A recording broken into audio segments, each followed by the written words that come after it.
কোনো এক মসৃণ পথে হঠাৎ ফাটলের দেখা, দাম্পত্য জীবন বা ভালোবাসার সম্পর্কে যাকে বলে বিচ্ছেদ। আর এই বিচ্ছেদে শুরু হয় প্রিয়জন থেকে দূরে থাকার বেদনা বা বিরহ অনুভূতি।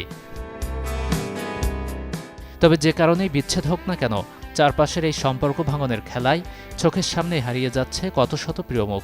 গত 2 দশকে প্রকাশিত গবেষণা থেকে দেখা গেছে, বিচ্ছেদে বেশি নিয়ন্ত্রণ হারাচ্ছেন পুরুষেরা। বিচ্ছেদের বিরল এক শারীরিক জটিলতার নাম ব্রোকেন হার্ট সিন্ড্রোম, যা কিনা হার্ট অ্যাটাকের সঙ্গে মিলে যায়, এমনটা বলছেন মানসিক স্বাস্থ্য গবেষক। বিচ্ছেদের কারণে এই ব্রোকেন হার্ট সিনড্রোম এটা অনেক অংশে বেড়ে যায়।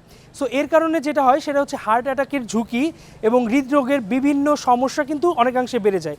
আরেকটা মজার বিষয় হচ্ছে, মানুষের মস্তিষ্কের যে অংশটা শারীরিক আঘাত পেলে সক্রিয় হয়, সেই সেম অংশটা কিন্তু মানসিক আঘাতের কথা মনে পড়লে বা মানসিক আঘাত পেলেও কিন্তু সক্রিয় হয়।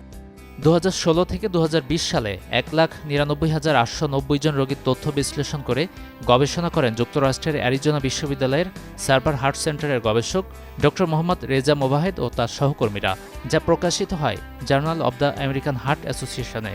গবেষণায় দেখা গেছে, ব্রোকেন হার্ট সিন্ড্রোমে আক্রান্ত রোগীদের 83% নারী হলেও তাদের মৃত্যুহার 5.5%, আর পুরুষদের মৃত্যুহার 11.2%।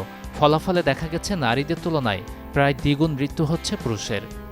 যে পুরুষরা মেইনলি তাদের যে সঙ্গী তাদের কাছে এই সাহায্য পেতে চায়, তো যখন বিচ্ছেদ হয় তখন সেই সুযোগটা আর থাকে না। তো সেই ক্ষেত্রে বিচ্ছেদের প্রভাবটা অনেকাংশেই পুরুষের উপর বেশি পড়ে। বিচ্ছেদের পর শুধু মানসিক নয়, শারীরিকভাবেও ক্ষতিগ্রস্ত হয় মানুষ। সময়মতো পরিবার, বন্ধুবান্ধবের সহায়তা, মানসিক স্বাস্থ্যসেবা ও স্বাস্থ্যকর জীবনযাপন করলে মুক্তি মিলতে পারে শারীরিক ও মানসিক এসব ক্ষতি থেকে। গাজী আনিস, চ্যানেল 24।